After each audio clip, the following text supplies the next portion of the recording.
하나님의 말씀 구약성경 레위기 2장 1절입니다. 구약성경 레위기 2장 1절, 구약성경 페이지로는 148쪽. 창세기, 출애굽기, 레위기 앞에서 세 번째 성경입니다. 레위기 2장 1절부터 6절까지 말씀입니다. 봉독합니다. 누구든지 소재 예물을 여호와께 드리려거든 고운 가루로 예물을 삼아 그 위에 기름을 붓고 또 그 위에 유향을 놓아 아론의 자손 제사장들에게로 가져갈 것이요, 제사장은 그 고운 가루 한 움큼과 기름과 그 모든 유향을 가져다가 기념물로 제단 위에서 불사를 지니 이는 화제라, 여호와께 향기로운 냄새니라. 그 소재물에 남은 것은 아론과 그 자손에게 돌릴지니 이는 여호와의 화제물 중에 지극히 거룩한 것이니라. 내가 화덕에 구운 것으로 소재 예물을 드리려거든 고운 가루에 기름을 섞어 만든 무교병이나 기름을 바른 무교 전병을 드릴 것이요, 철판에 붙인 것으로 소재 예물을 드리려거든 고운 가루에 누룩을 넣지 말고 기름을 섞어 조각으로 나누고 그 위에 기름을 부을지니 이는 소재니라. 아멘. 할렐루야. 지난 한 주간의 날씨가 많이 쌀쌀해졌습니다. 이렇게 쌀쌀한 날씨 가운데서도 한 주간 편안하게 잘 보내셨습니까? 이제 9월의 마지막 주일을 맞아서 하나님께 예배하는 모든 성도와 가정에 하나님의 은혜와 평강이 함께 하시기를 주님의 이름으로 축원합니다.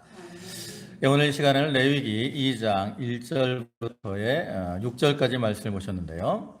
그 중에 1절의 말씀을 보면 누구든지 소재의 예물을 여호와께 드리려거든, 이와 같이 말씀을 하고 있는데, 이 말씀을 근거로 해서 소재, 곡식으로 드리는 제사라는 제목으로 함께 은혜를 나누고자 합니다.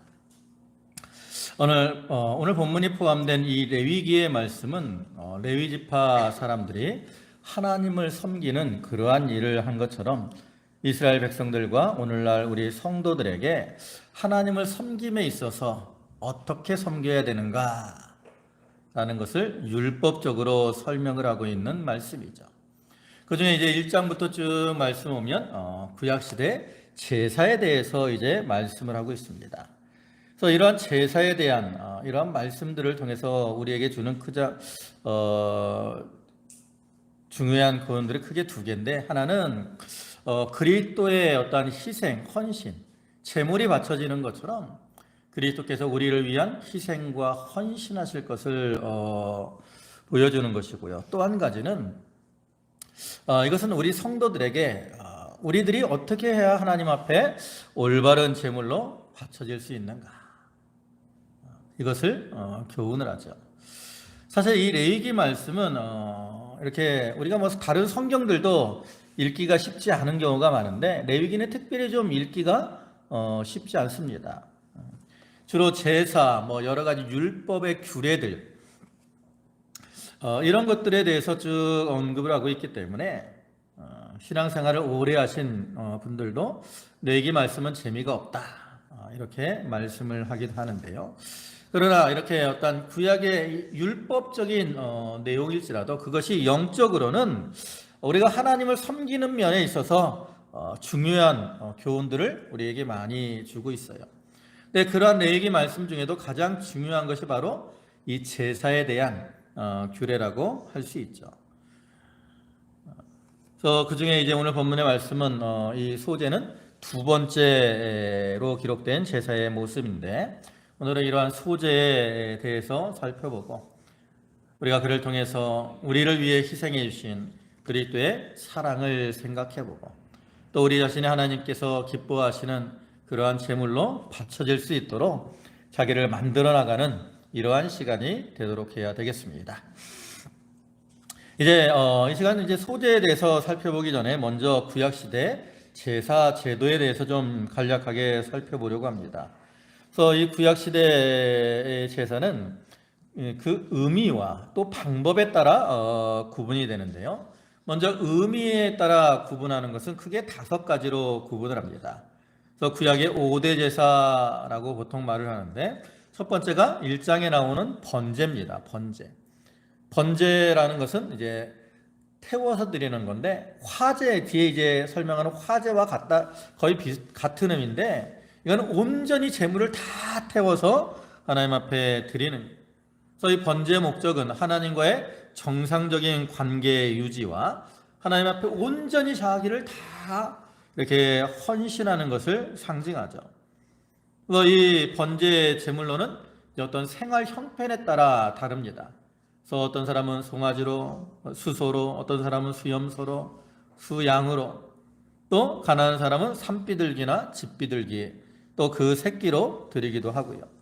그래서 이러한 번제의 의미는 그리스도께서 오셔서 생명 전체를 바쳐드리는 제물이 되어 주실 것, 그리고 오늘날 우리 성도들의 희생적인 헌신을 상징하는 겁니다. 네, 두 번째 제사가 2장에 나오는 소제인데요. 이것은 뭐 제목에서 볼 수 있는 것처럼 곡식으로 드리는 제사로서 하나님께 대한 충성과 감사의 표시고요. 또 하나님 앞에서 성별된 삶을 통해서 하나님의 뜻에 순종하는 것을 의미하는 것입니다. 또 뒤에 자세한 내용은 좀 더 뒤에서 살펴보도록 하고요. 네, 세 번째 제사는 3장에 나오는 화목제입니다. 이것은 하나님과 제사자 사이에 화목과 친목을 도모하기 위한 제사로서 감사제, 서원제, 또 자원제 등이 있습니다. 그래서 이 화목제 제물로는 이 번제와 동일하게 생활 형편에 따라서 제물들을 드리는데요. 번제와 차이가 난다라는 것은 암소나 암양을 제물로 드릴 수 있다는 것이고요. 그런데 화목제의 또 다른 특징은 뭐냐면 이 화목제의 제물은 하나님께 드려진 것과 제사장에게 바쳐진 것 외에 나머지를 이 제사를 드린 사람이 성막들에서 먹는다는 거죠. 근데 먹을 때도 감사제의 경우는 그날 다음날 해지기 아침까지, 그 다음에 서원제나 자원제는 그 다음날까지 이렇게 먹을 수 있고요. 또 이러한 화목제의 의미는 그리스도를 통한 하나님과 그 성도의 화목, 그리고 성도와 성도 사이의 화목을 교훈하는 겁니다. 네 번째 제사가 이제 4장과 5장 앞부분에 나오는 속죄제입니다. 이 속죄제는 부지중에 지은 죄를 사함받기 위한 목적. 여기서 중요한 것은 부지중에 지은 죄라는 거죠. 고의로 지은 죄가 아니라 실수로 지은 죄. 그래서 우리가 하나님 앞에 고의로 죄를 짓는 것은 사함을 받기가 어려워요. 근데 이 속죄제의 특징은 뭐냐면 제물을 드릴 때 신분에 따라서 이 제물이 달라진다라는 거예요. 그래서 제사장은 송아지로 드리고요, 숫송아지로. 그다음에 회중 전체도 수송아지. 그다음에 족장은 수염소. 그다음에 평민은 암염소나 어린 암양. 또 가난한 자는 산비둘기 둘이나 집비둘기 둘. 그다음에 아주 가난한 사람은 고운 가루 에바 10분의 1 이런 것들을 드리는 거요. 이 속죄제는 그리스도의 속죄 사역을 가리켜. 그래서 우리가 그리스도를 통해서 죄 사함 받는 것을 나타내고요. 그다음에 마지막으로 속건제가 있습니다. 이거는 이제 5장 뒷부분과 6장에 나오는데, 이것도 이제 속죄제와 비슷한 의미로서 죄에 대해서 속함을 받는 의미가 있는데, 이거는 특별히 하나님에 대한 성물, 하나님의 성물이나 그다음에 이웃에게 해를 가한 경우에 이제 주로 그 죄를 사함 받기 위해 드리는 거고요. 또 이 속건제는 한 가지 특징이 있다면 배상의 의미까지도 있어요. 그 하나님께 성물하면 4배, 뭐 남의 것을 하면 3배, 뭐 이런 식으로 배상의 의미가 있습니다. 그리고 이 속건제는 동일하게 흠없는 수양을 제물로 드릴 것을 교훈하고, 이것도 이제 그리스도의 속죄 사역을 상징하는 겁니다. 그리고 이제 또 구약시대 제사는 제물을 드리는 방법에 따라서 또 4가지로 구분을 합니다. 첫째로는 화제가 있어요. 화제. 뭐 화제라는 건 우리가 이름에서 알듯이 불로 태워서 드리는 제사입니다. 그래서 이 화제는 그 앞에 말한 5대 제사가 다 해당이 돼요. 그래서 이 생제물의 연기가 하늘로 올라감으로써 그 제사자의 심령이 하나님께 바쳐지는 것을 상징하고요. 또한 그리스도께서 불같은 고난과 희생을 통해서 하나님께 바쳐지는 것을 상징합니다. 네, 두 번째는 거제가 있습니다. 거제. 거제라는 게 무슨 뜻인 것 같아요? 거는 든다라는 게 든다. 뭐요? 든다. 그래서 제물을 이렇게 위로 들어서 하나님 앞에 이렇게 올렸다가 내리는 이러한 형식인데요. 이거는 주로 화목제 제사 중에 희생제물의 우편 뒷다리를 드릴 때, 그 다음에 땅에 처음 익은 소산물을 바쳐 드릴 때, 또 11조를 드릴 때 시행하는 방법이고요. 영적 의미로는 이렇게 하나님께 바쳐진 것을 제사장이 다시 받는 것을 상징하고요. 그 다음에 이것은 또한 하나님께서 우리에게 영적 양식을 주시는 것을 의미합니다. 또 한 가지 요제가 있는데, 요제는 흔든다는 거예요. 이렇게 좌우로, 앞뒤로. 이것도 이제 이것도 화목제 희생제물 중에 이거는 가슴을 드릴 때, 그다음에 땀에 처음 익은 곡식의 단을 드릴 때 드리는 것이 방법이고요. 거제와 의미는 동일합니다. 그다음에 마지막으로 이제 전제가 있어요. 전제는 부어드리는 제사라. 이건 주로 포도주나 이제 독주를 제물에 붓는 것인데, 이 전제는 단독으로는 드려지지 않아요. 또 번제나 소제 이러한 제사들과 함께 드려지죠. 그래서 이 전제는 주로 하나님을 섬기는 자들의 헌신적인 봉사를 상징하는 겁니다. 그래서 디모데후서 4장 6절을 보면 사도 바울이 이렇게 말했어요. 전제와 같이 내가 벌써 부어지고. 이거는 사도 바울이 그 성도들을 위해서 자기를 바쳐 드렸음을 의미하는 겁니다. 그래서 이러한 제사들의 종류가 있는 겁니다. 그 중에 이제 오늘은 소제에 대해서 살펴보는데, 소제는 오늘 본문에서 아까 보신 것처럼 곡식으로 드리는 제사고요. 그럼 이러한 소제의 가장 큰 특징이 뭐겠습니까? 소제의 가장 큰 특징, 다른 제사들과 차이 뭐겠어요? 피가 없다라는 거죠. 피가. 다른 제사들은 다 짐승을 잡아서 드리는 것이기 때문에 다 제사의 번제도 그렇고 또 뭐 화목제나 속제제나 속건제 다 짐승을 잡아서 드리는 거기 때문에 그 가운데는 피가 포함이 돼요. 근데 소제는 곡식을 드리는 것이기 때문에 피가 포함이 될 수가 없죠. 그래서 이 소제라는 제사는 단독적으로 드려지기보다는 대부분 다른 피가 있는 제사와 함께 드려지곤 합니다. 그래서 그러한 예를 이제 한 군데 찾아오는 민수기 6장 16절입니다. 제사장은 그것들을 여호와 앞에 가져다가 속죄제와 번제를 드리고 화목제물로 순양의 무교병 한 광주리를 아울러 여호와께 드리고 그 소제와 전제를 드릴 것이요. 이와 같이 속죄제, 번제, 화목제, 그 다음에 소제, 전제가 이렇게 한꺼번에 드려지는 걸 볼 수 있잖아요.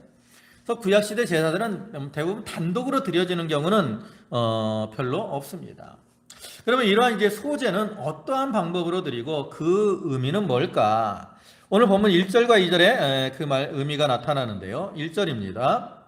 자, 다 같이 한번 읽어볼까요? 1절과 2절.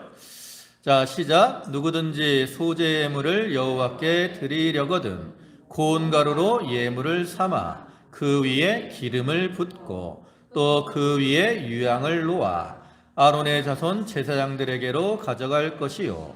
제사장은 그 고운 가루 한 움큼과 기름과 그 모든 유향을 가져다가 기념물로 제단 위에서 불사를 지니 이는 화제라.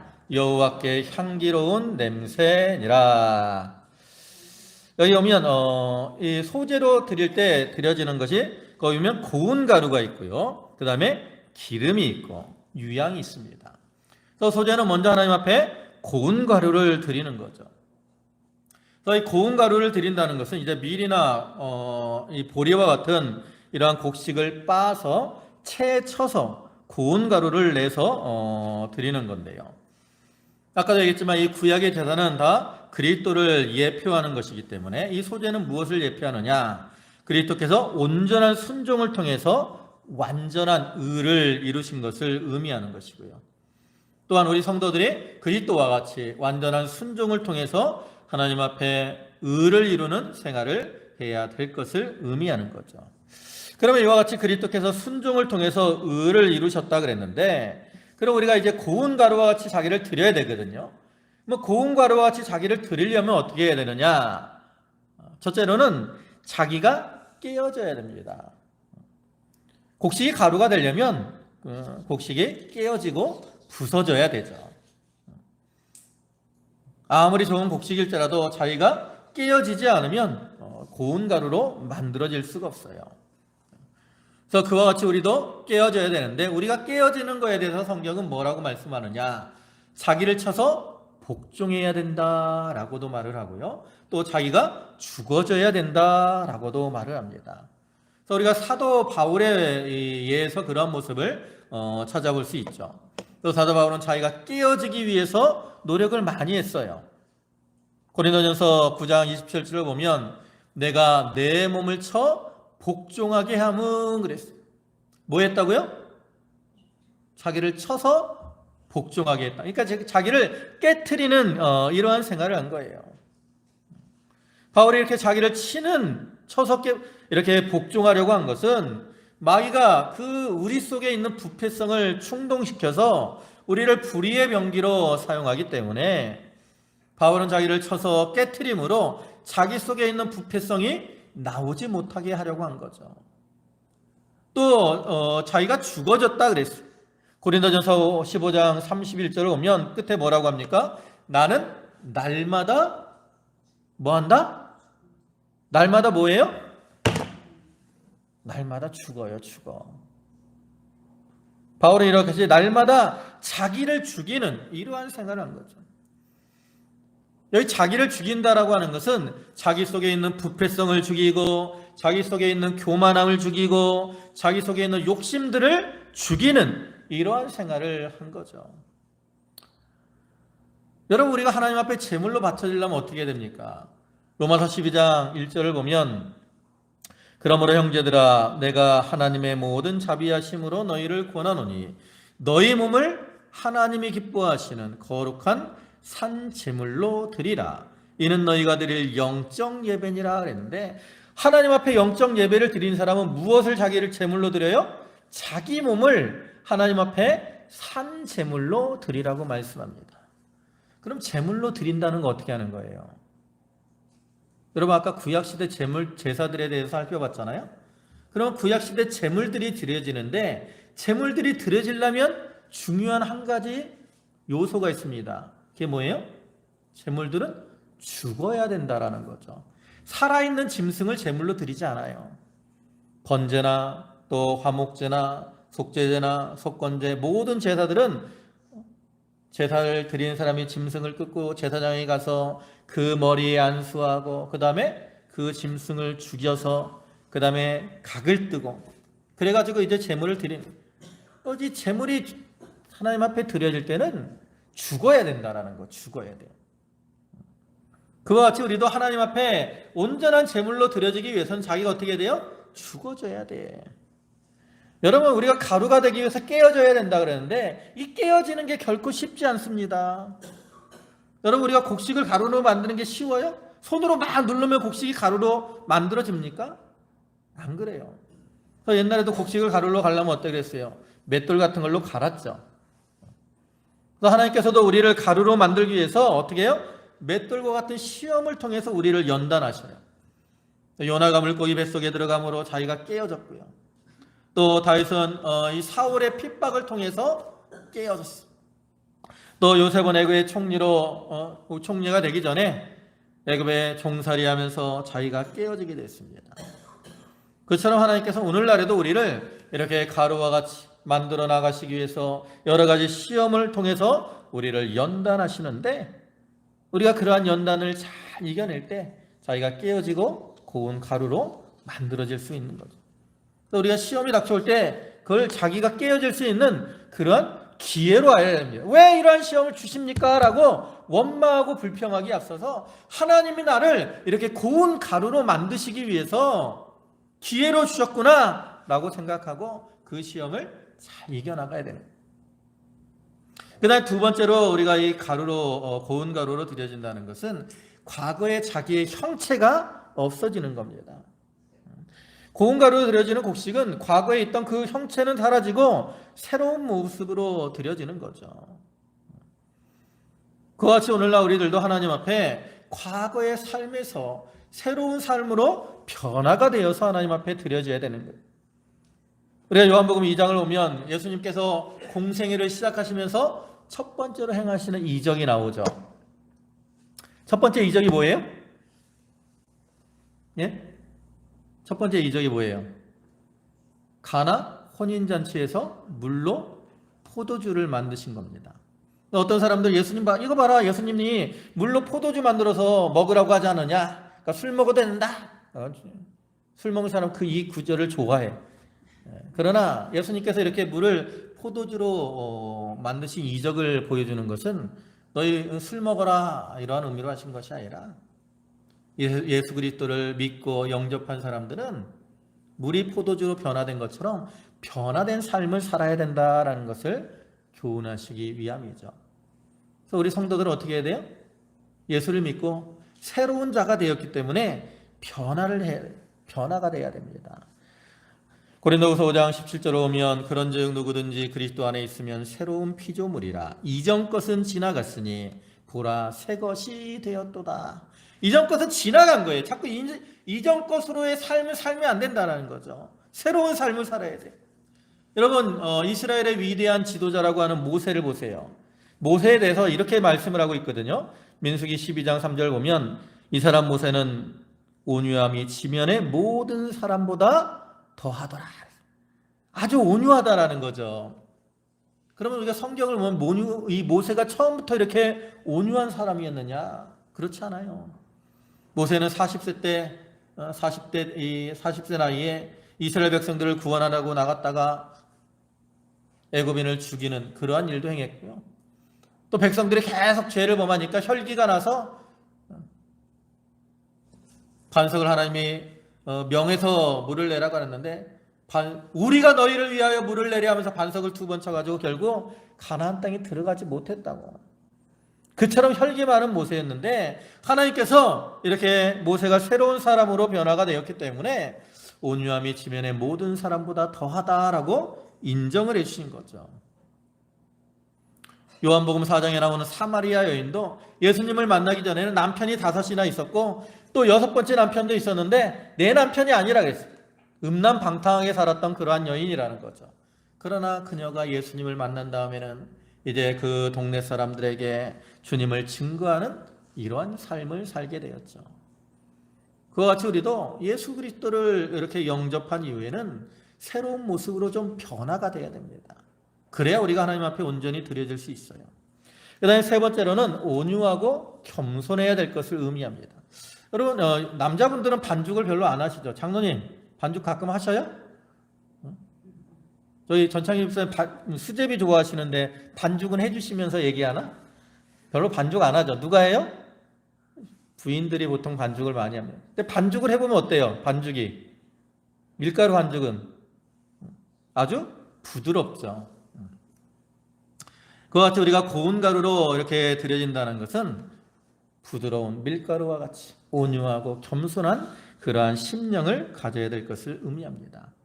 예수님께서도 마태복음 11장 29절에서 나는 마음이 온유하고 겸손하니 나의 멍에를 메고 내게 배우라 그랬어요. 그래서 그러한 주님과 같이 우리가 온유하고 겸손한 자로 만들어져야 된다. 사단은 자꾸 우리를 어떻게 만들려고 그래요? 교만하게 만들려고 그래요. 그래서 겸손함으로 왕이 됐던 사울도 교만함으로 망했어요. 겸손하게 하나님께 지혜를 구했던 솔로몬도 이제는 나라가 부강하게 되니까 교만해서 이방 여인들을 첩으로 취하고 또 이방의 신들을 섬김으로 이스라엘 나라가 둘로 갈라지고 말았어요. 오늘날 우리들도 교만해지지 않도록 조심해야 됩니다. 특별히 어떤 사람들이 교만해지기 쉬우냐? 신앙생활을 오래 한 사람들, 이러한 사람들이 교만해지기 쉬워요. 나도 어느 정도는 안다. 그래서 오래 신앙생활하면 목사님이 말을 하면 잘 안 들어. 처음에 신앙생활 초보들은 잘 모르니까 목사님이 말을 하면 그렇구나 뭐 잘 받아들이는데, 오래 신앙생활하면 내가 신앙생활을 몇 년 했는데 그것도 모를까. 그래서 신천지 이런 데 미혹되는 사람들을 보면 누가 많이 미혹이 돼요? 신앙생활을 오래 한 사람들이. 이 교만이라는 건 있잖아요. 실력을 배경으로 한다 그랬어요. 내가 아무것도 모르고 아무것도 가진 게 없으면 교만할 게 없어요. 그러나 내가 좀 뭐 실력이 있고 그러면 그로 인해 교만해지기 쉽다라는 거죠. 그래서 우리가 그러한 교만의 자리에 들어가지 않도록 늘 삼가 조심해야 돼요. 온유하고 겸손한 심령으로 하나님 앞에 자기를 바쳐 드리는 자가 되어야 됩니다. 그다음에 네 번째로 우리가 이 고운 가루로 드려지려면 말씀에 맞춰서 살아야 됩니다. 여러분, 우리가 곡식을 이렇게 빻아서 가루를 만들 때 곡식을 빻아서도 그것이 고운 가루가 되려면 또 한 가지 과정이 필요하죠. 그게 뭐예요? 채로 쳐서 거르는 이러한 과정이 필요합니다. 그때는 이 채가 굵으면 굵을수록 가루는 굵어지는 것이고, 채가 고우면 고울수록 가루도 고와지는 거예요. 그러면 이 채로 친다는 게 뭘 가리키느냐? 채는 이제 말씀을 상징하는 것으로서 우리가 말씀에 순종하는 삶을 살 때 그를 통해서 자기 속에 있는 부패성, 욕심 이런 것들이 걸러지게 되고 고운 가루로 만들어지게 됩니다. 근데 우리가 처음에 말씀 순종한다는 게 쉽지 않거든요. 그래서 처음에는 좀 쉬운 말씀, 굵은 채로 치는 것처럼 쉬운 말씀을 순종하는 거예요. 그러나 이제 신앙생활이 깊어지면 깊어질수록 점점 어려운 말씀들을 순종해 나가고, 그를 통해서 점점 자기가 어떻게 돼요? 고운 그러한 가루로 만들어져야 돼요. 요즘 이제 가을이 돼서 방앗간을 가면 고춧가루들을 한참 빻잖아요. 뭐 처음에 고춧가루를 빻을 때 뭐 넣자마자 고춧가루가 아주 곱게 나옵니까? 아니죠. 처음에는 좀 굵게 나오다가 여러 번 기계를 통과하면서 점점 고와지게 되는 거죠. 그와 같이 우리가 고운 가루로 되는 것도 이렇게 순종이라는 그러한 시간과 단계를 통해서 점점 고운 가루로 만들어지는 거예요. 그래서 우리가 이 신앙생활을 할 때, 신앙생활을 오래 하신 분들은 한 가지 주의할 게 있는데, 처음 새로 교회에 나온 사람들에게 어떤 자기에 맞는 신앙을 너무 강요하면 안 돼요. 왜? 그 사람들은 아직 모르거든. 물론 우리가 처음부터 고운 가루와 같이 좋은 신앙생활을 하면 좋겠지만 그렇지 못한 경우가 많이 있다. 근데 자기한테 맞춰서 이렇게 강요를 하게 되면 낙심하고 실족하기가 쉽다라는 거죠. 강요하지 말고 고운 가루로 만들어질 수 있도록 옆에서 도와줘야 되죠. 히브리서 5장 8절 보시면, 그는 아들이시면서도 받으신 고난으로 순종함을 배워서 온전하게 되셨은즉. 예수님도 이렇게 아들이시지만 고난을 통해서 순종을 배웠고 순종을 통해서 온전하게 된 거예요. 그와 같이 우리도 순종을 통해서 점점 고운 가루로 온전하게 만들어져 나가는 것입니다. 마지막으로 우리가 고운 가루로 드려진다는 것은 하나님이 원하시는 형태로 만들어져야 될 것을 의미합니다. 보면 이제 4절부터인데요. 4절에 내가 화덕에 구운 것으로 소재의 예물을 드리려거든 고운 가루에 기름을 섞어 만든 무교병이나 기름을 바른 무교전병을 드릴 것이요 철판에 붙인 것으로 소재의 예물을 드리려거든 고운 가루에 누룩을 넣지 말고 기름을 섞어 조각으로 나누고 그 위에 기름을 부을지니 이는 소재니라. 그러니까 소재는 고운 가루만이 아니라 또 다른 방법으로 드려요. 여기 무교병, 무교전병, 또 번철해서 이렇게 붙여드리는, 오늘날로 말하면 이제 빈대떡과 같은 그러한 형태로도 만들어지는데, 이와 같이 우리가 하나님 앞에 소재로 바쳐드린다는 것은 하나님이 원하시는 이러한 모습으로 자기가 만들어져 나가는 것을 의미하죠. 그래서 우리가 하나님의 뜻을 바로 알고 그 뜻에 순종할 때 또한 이와 같이 하나님이 원하시는 그러한 모습으로 만들어지게 됩니다. 요한복음 5장을 보면 이런 말씀이 있는데, 끝에 보면 요한복음 5장 19절에 아버지께서 행하시는 그것을 아들도 그와 같이 행하느니라 그랬어요. 이 말씀 무슨 의미? 예수님이 이 땅에 오셔서 일을 하실 때 자기 뜻대로 하지 않고 하나님의 뜻대로 했다라는 거죠. 그래서 예수님 십자가를 앞에 두고 또 뭐라고 하셨어요? 나의 원대로 마옵시고 아버지의 원대로 되기를 원하나이다. 예수님도 하나님의 원대로, 하나님이 원하시는 모습대로 순종을 했다라는 거죠. 사도 바울도 복음을 전할 때 복음을 전하는 일임에도 불구하고 바울은 자기 뜻대로 하지 않고 하나님의 뜻대로 했어요. 그래서 바울은 원래 복음을 전할 때 아시아로 가서 복음을 전하려고 했다고. 근데 성령이 막으셔서 이제 유럽으로, 그래서 빌립보로, 또 베레아로, 데살로니가로, 고린도로 이렇게 복음을 전하게 되죠. 우리는 가끔 하나님의 일을 한다고 하면서 자기 고집을 많이 내세울 때가 있어요. 그러나 그것은 하나님 앞에 합당하지 않다는 거죠. 우리는 좀 고집을 버리고 하나님의 뜻을 찾아서 하나님이 원하시는, 하나님이 기뻐하시는 그러한 모습으로 만들어져 나아가야 되는 겁니다. 그 다음에 이제 두 번째 소재는 첫 번째 기름을, 고운 가루를 드렸고요. 그 다음에 이제 두 번째는 기름을 드리는데요. 그래서 우리가 앞에 보면 성경을 보면 고운 가루 한 움큼과 기름을 가져다가 기름을 함께 드렸어요. 기름은 뭘 상징하죠? 성경에서 주로 성령을 상징하는 겁니다. 성령. 그래서 이 성령의 감동, 성령의 충만함을 상징하는 것으로서 예수님이 이 세상에 오셔서 하나님의 일을 할 때도 성령의 인도를 받아서 했어요. 그와 같이 오늘날 우리 성도들도 성령의 감동을 따라, 성령의 인도를 따라 행해야 될 것을 의미하는 겁니다. 네, 세 번째는 유향을 놓아서 드렸습니다. 앞에 1절과 2절 보면 소재로 드리는 고운 가루 위에 유향을 놓았다가 그것을 불살라서 하나님께 드리고 있는데, 이 유향을 불에 살라서 드린다라는 이 말은 우리 성도들이 향기로운 냄새를 날리는 자가 되어야 될 것을 의미하죠. 그래서 고린도후서 2장 15절을 보면 우리는 구원받는 자들에게나 망하는 자들에게나 하나님 앞에서 그리스도의 향기니, 우리는 그리스도의 향기입니다. 그래서 아름다운 향기를 다른 사람들한테 날려야 되는데, 그리고 우리가 향기를 날리려면 어떻게 해야 될까? 향기를 날리려면 먼저 향기의 근원 되시는 예수 그리스도에게 가까이 가야 됩니다. 우리가 좋은 향기가 나는 곳에 가까이 가면 나도 모르게 내 몸에 뭐가 배요? 향기가 뱄니다. 여러분 꽃이 있는 그 화원 같은 데 계속 가까이 있으면 꽃 냄새가 배요. 고깃집에 갔다 오면 옷에 고기 배잖아요. 고기 냄새. 그래서 우리는 그리스도의 향기를 날리려면 그 향기의 근원 되시는 그리스도에게 가까이 가야 돼요. 그 다음에 또 한 가지 향기를 날릴 때 중요한 건 뭐냐면 자기를 희생해야 돼요.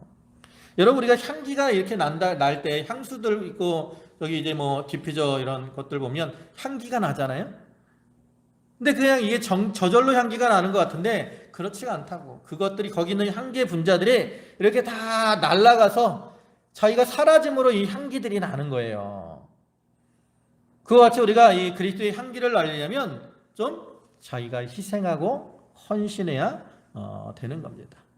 그 다음에 이제 이러한 소재에 대해서 한 가지 또 살펴볼 것은 소재를 드릴 때 거기서 제할 것이 있고요. 또 그 다음에 함께 드릴 것이 있어요. 그래서 먼저 제할 것은 뭐냐면 뒤에 11절입니다. 너희가 여호와께 드리는 모든 소재물에는 누룩을 넣지 말지니 너희가 누룩과 꿀을 여호와께 화제로 드려 사르지 못할지니라. 여기 보면 두 가지를 드리지 말라 그러죠. 첫째가 뭐예요? 누룩. 소재는 누룩을 함께 드리지 못합니다. 그래서 누룩은 뭘 상징합니까? 죄를 상징하는 거예요. 그래서 우리가 죄를 가지고는 하나님 앞에 설 수 없는 것을 의미하고요. 또 한 가지는 꿀을 함께 드리지 말라 그랬어요. 꿀은 좋은 건데 여기서는 이제 제사로 드릴 때는 꿀을 드리지 말라는 거죠. 그래서 꿀은 보통 이 향락주의를 가리키는 겁니다. 우리 이 성도들이 세상의 향락에 빠지게 되면 하나님 앞에 온전한 제물로 드려질 수 없다. 이것을 의미하는 것이고요. 그 다음에 이제 함께 드릴 것이 있어요. 소재를 드릴 때 함께 드릴 거. 이거는 13절입니다. 자, 13절에 너희 모든 소재물에 소금을 치라. 너희 하나님의 언약의 소금을 내 소재에 빼지 못할지니 내 모든 예물에 소금을 드릴지니라. 함께 드릴 건 뭐예요? 소금. 우리가 이 소금에 대해서 이제 여러 가지 의미들이 있지만 여기서는 특별히 하나님의 언약의 소금이다라고 말씀을 하고 있죠. 그러니까 이 소금은 결국 하나님의 언약을 상징하는 거예요. 그래서 우리 성도들이 하나님의 언약을 믿고 그 언약을 의지하며 신뢰하는 가운데 하나님을 섬기며 또 하나님 앞에 하나님의 뜻에 순종하는 이러한 생활을 해야 될 것을 의미하는 거죠. 이제 말씀을 마무리하겠습니다. 우리가 구약 시대에 드리는 제사 가운데 이제 소제를 드리는 모습을 통해서 우리가 하나님 앞에 드려지기 위해서는 어떤 모습으로 자기를 만들어 나가야 되는가에 대해서 살펴봤습니다. 그래서 주님께서 온전한 순종을 통해서 의를 이루신 것처럼 우리도 이제 순종을 통해서 온전하게 만들어져야 되는데 하나님이 기뻐하시는 그러한 온전한 제물이 되기 위해서는 곡식이 부서져서 고운 가루로 만들어지는 것처럼 우리 자신들도 자기가 깨어져야 되고요. 또한 옛사람을 벗어버리고 새 사람으로 만들어지며 또 무엇보다 온유하고 겸손한 자가 되고 또 채를 쳐서 불순물들을 제거하는 것처럼 말씀에 순종함으로 이렇게 하나님의 뜻대로 만들어져야 됩니다. 그리고 기름을 섞어서 드리는 것처럼 이렇게 성령의 인도를 받으며 또 유향을 함께 드리는 것처럼 그리스도의 향기를 날리는 이러한 자들이 되어야 되고요. 또 소금을 함께 드리는 것처럼 하나님의 언약을 신뢰하며 나아가야 됩니다. 이러한 자들이 될 때 이제 하나님이 기뻐하시는 온전한 제물로 바쳐질 수가 있는 거죠. 그래서 우리가 이러한 말씀을 따라서 자기를 잘 만들어 나감으로 하나님이 기뻐하시는 온전한 제물로 바쳐지고 그를 통해서 하나님을 기쁘시게 하는 그러한 성도들이 다 되시기를 주님의 이름으로 축원합니다. 아멘. 기도하시겠습니다. 만유의 주가 되시고 자비와 사랑과 긍휼이 풍성하신 주님, 오늘도 귀한 주일을 허락하시고 주님께 나와 예배케 하시니 감사를 드립니다. 아버지 하나님, 저희가 하나님을 섬김에 있어서 이렇게 소재에 드려지는 그 고운 가루와 같이 저희가 만들어져야 한다 했습니다.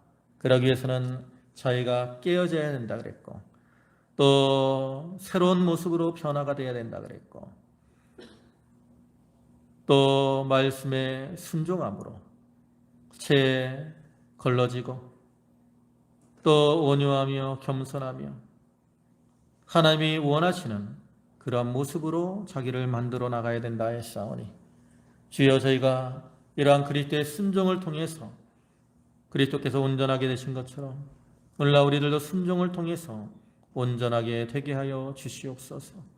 또한 기름과 유향을 드린 것처럼 성령의 인도를 받으며 그리스도의 향기를 날리게 하시고 소금을 함께 드린 것처럼 하나님의 언약을 신뢰하는 가운데 헌신하는 삶을 살게 하여 주시옵소서. 아버지 하나님, 오늘도 새날 주셨사오니 감사합니다.